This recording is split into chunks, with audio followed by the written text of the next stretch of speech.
किसी ने काफ़ी सही कहा है। भारत को बनाते समय भगवान बहुत खुश होंगे, वरना इतनी ज़्यादा सुंदरता एक ही जगह पर कैसे हो सकती है। नमस्ते आप सभी का मेघालय से।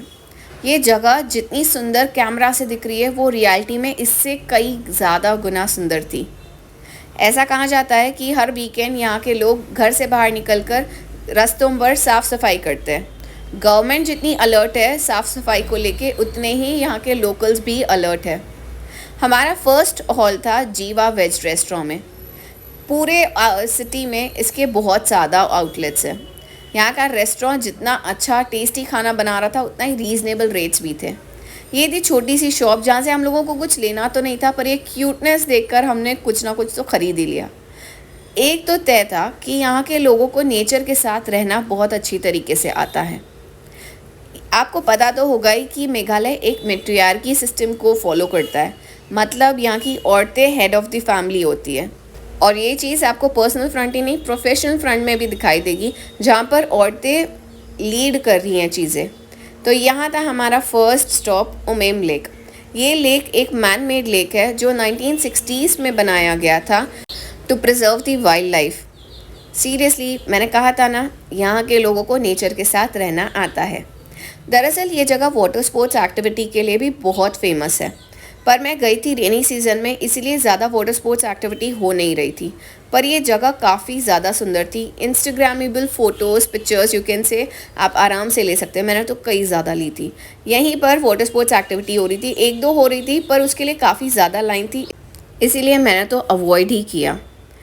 इसके अलावा मुझे ये स्टेट काफ़ी पसंद आया, क्योंकि ये मैट्रियार्की सिस्टम को फॉलो करता है इसलिए नहीं, पर एक्चुअल में असली विमेन एम्पावरमेंट तो यहाँ पर लोग फॉलो कर रहे हैं, वो भी सिंस एजेस। ये सिटी इतनी सुंदर है कि मैं इसे क्या बताऊँ। मैंने जैसे आपको बताया था कि जीवा के बहुत ज़्यादा यहाँ पर चेन्स हैं। Overall it's all worth the visit. आप कोई भी जगह यहाँ पर चले जाओ, आपको इतनी अच्छी लगेगी, क्योंकि यहाँ के जो आर्किटेक्चर बनाया गया ये ब्रिटिशर्स के ज़माने का था। ऐसा कहते हैं कि ब्रिटिशर्स की ये फेवरेट जगह थी, इसीलिए आज तक उनका जो आर्किटेक्चर है वैसा ही मेंटेन्ड है। हमारा जो नेक्स्ट स्टॉप था वो था सिटी हट ढाबा। ये एक ऐसा ढाबा था जो ढाबा से कम शिनचैन का घर ज़्यादा लग रहा था, क्योंकि ये इतना प्यारा सा था। एक्चुअली यहाँ की सारी चीज़ें इतनी प्यारी थी, मैंने पता नहीं कितने ही बार वीडियो में अब प्यारा वर्ड यूज़ कर लिया है, पर एक्चुअल में मेघालय बहुत सुंदर है। यहाँ पर जितना भी आप कहो, जितनी भी तारीफ़ करो वो कम है। यहाँ की हॉस्पिटैलिटी इतनी अच्छी थी कि हर एक जगह का कोई ना कोई मतलब था यहाँ पर। जैसे ये जो इन्होंने डिपिक्ट किया है, एक प्रॉपर नॉर्थ ईस्ट का लोकल कैसे अपनी ज़िंदगी बिताता है, जैसे उसका पिसी कल्चर करना, मतलब फ़िश फार्मिंग करना झरने के पास बैठकर।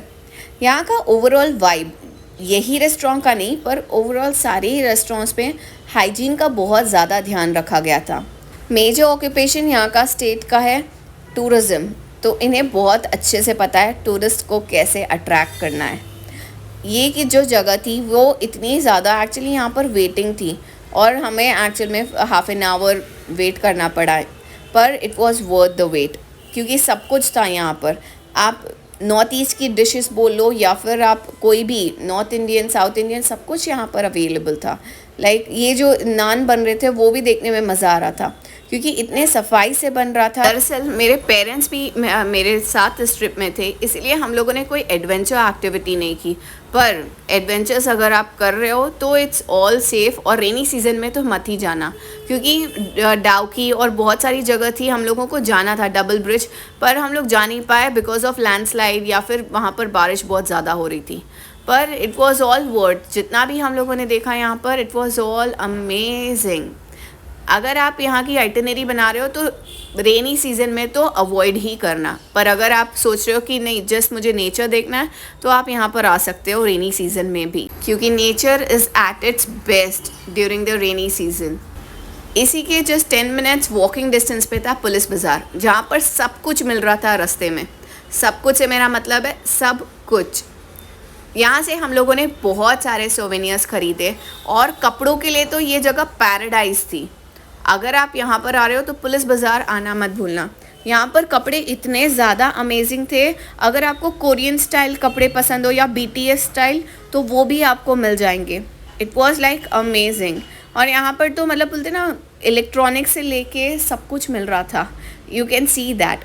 पर एक चीज़ थी, आपको बार्गेनिंग बहुत करनी पड़ेगी। अगर आप बार्गेनिंग में अच्छे हो तो ये मार्केट पूरी आप ही के लिए है। यहाँ पर बैग्स सब कुछ रीज़नेबल भाव में ऑलरेडी था, पर अगर आपको बार्गेन करना है, जैसे ये सोवेनियर्स वाले बहुत रूड थे, क्योंकि उनको बोलते ना पता है कि लोग यहाँ से सोवेनियर्स तो लेकर ही जाएंगे, तो वो अपने भाव कम ही नहीं कर रहे थे। वरना कपड़ों के लिए तो बेस्ट है, कपड़े वाले तो कर भी देते थे। और ये जो हेलमेट वाले जो लड़के दिख रहे हैं ना, ये बहुत ही ज़्यादा बदतमीज़ थे, क्योंकि प्रोबेबली ये पता नहीं कौन थे, पर इनसे तो सभी लोग डर रहे थे क्योंकि ये छेड़ रहे थे या क्या कर रहे थे, चोरी कर रहे थे पता नहीं, पर ये एक्चुअल में थे वैसे। क्योंकि मेरे साथ भी ये लोग ने कहा कि 20 रुपया गिराया, और मैंने देखा पीछे तो कुछ भी नहीं था। तो मुझे एक वेंडर ने कहा कि इनको इग्नोर करो। यहाँ पर कपड़े काफ़ी ज़्यादा रीज़नेबल प्राइस में थे, यू कैन सी दिस। 500 रुपये का ये था, and it was so amazing. अगर आपको कपड़े ख़रीदने हैं तो यहीं से ख़रीदिए। मुझे ऐसे लग रहा था कि पता नहीं क्या, अब तक तो मेरे लाइफ में स्कैम चल रहा था, क्योंकि इतने अच्छे और रीज़नेबल भाव में ये सब मिल रहा था that I can't tell you. मैंने काफ़ी ज़्यादा शॉपिंग की यहाँ से, for not only for girls पर बॉयज़ ऑल्सो। ये बहुत ही सही जगह थी शॉपिंग के लिए। और जैसे कि आपको पता है कि मैं एक योगा इंस्ट्रक्टर हूँ, तो मेरा काम मेरे साथ चलता है, और मेरे सारे क्लाइंट्स भी मुझसे ज़्यादा एक्साइटेड होते हैं वो जगह को देखने के लिए। तो ये था व्यू मेरे होटल रूम से। यहाँ से पूरा सिटी व्यू बहुत ही क्लियरली दिखाई दे रहा था, और इसे देखकर मुझे इतना अच्छा लग रहा था कि ये येलो वाला जो घर है, ये तो पूरा ही एकदम बोलते ना जापानीज़ वाइब दे रहा था, BTS वाइब और कोरियन वाइब। मैंने फ़ोटोज़ खींचे हैं यहाँ पर, आई कांट टेल यू। एक पर्सनल टिप दे रही हूँ, अगर आप मेघालय आ रहे हो तो मेघालय से ही ड्राइवर आप लेना, क्योंकि अगर आपने असम से ड्राइवर लिया तो वो शायद से कॉन्फ्लिक्ट ऑफ डिफरेंस हो सकता है, क्योंकि वो हमारा जो ड्राइवर था वो बहुत ही ज़्यादा इनकोऑपरेटिव था, ज़रा भी कोऑपरेट नहीं कर रहा था। वो हम लोगों को रोक रहा था, यहाँ मत जाओ वहाँ मत जाओ, विच वॉज सो अनोइंग। लेकिन ये वादियों को देख के हम सब उसका ये भी रूड बिहेवियर भी इग्नोर ही कर रहे थे एक तरीके से। यहाँ से हम आगे बढ़े। यहाँ पर हर जगह आपको टी प्लांटेशन या फिर टी फार्मिंग दिख जाएगी, जो ऑफकोर्स यहाँ का एक अनादर ऑक्यूपेशन भी है। यहाँ से हमारा नेक्स्ट स्टॉप था एक ब्यूटिफुल सा एयरफोर्स म्यूज़ियम, जिसको देखने के लिए लोग दूर दूर से आ रहे थे। यहाँ पर एंटर करते ही हमें ऐसी वाइब आ रही थी कि नेशन कम्स फर्स्ट, पेट्रियोटिज्म, इतनी अच्छी फीलिंग आ रही थी, आई कांट टेल यू। बहुत अच्छा लग रहा था यहाँ पर। यहाँ से भी मैंने बहुत सारे सोवेनियर्स खरीदे, और ये म्यूज़ियम इतना सुंदर है कि इसे मिस मत करना, it is so worth it. इतना अच्छा म्यूज़ियम यहाँ पर बना के रखा है, पूरा प्रॉपरली मेंटेन्ड है। अगर आप बच्चों के साथ आ रहे हो तो उनको तो एक जगह भी प्रॉपरली बनाई गई है, जहाँ पर उनको सिखाया जाता है एयरक्राफ्ट चलाते कैसे है। So it's worth the experience. यहाँ की एंट्री टिकट थी 50 रुपीज़ पर पर्सन, और बच्चों के लिए था 30 रुपीज़ पर पर्सन। तो ये तो बनता है। इसी के पास में था एलिफेंट वाटरफॉल। एलिफेंट वाटरफॉल ये नाम दिया गया था ब्रिटिशर्स से, क्योंकि ये वाटरफॉल एक एलिफेंट की तरह नज़र आता था, पर 100 साल पहले किसी अर्थक्वेक में वो डैमेज हो गया।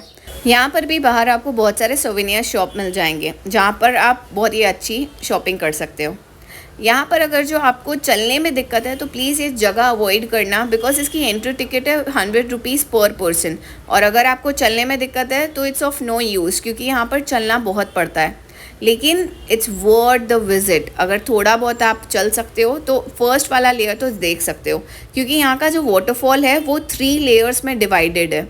ये फर्स्ट था, फिर ये सेकेंड था, और उसके नीचे जाओगे तो थर्ड लेयर था वाटरफॉल का। तो ये 3 लेयर्ड वाटरफॉल था। अब नेक्स्ट फ्यू सेकेंड्स के लिए आप सिर्फ ये आवाज़ सुनना।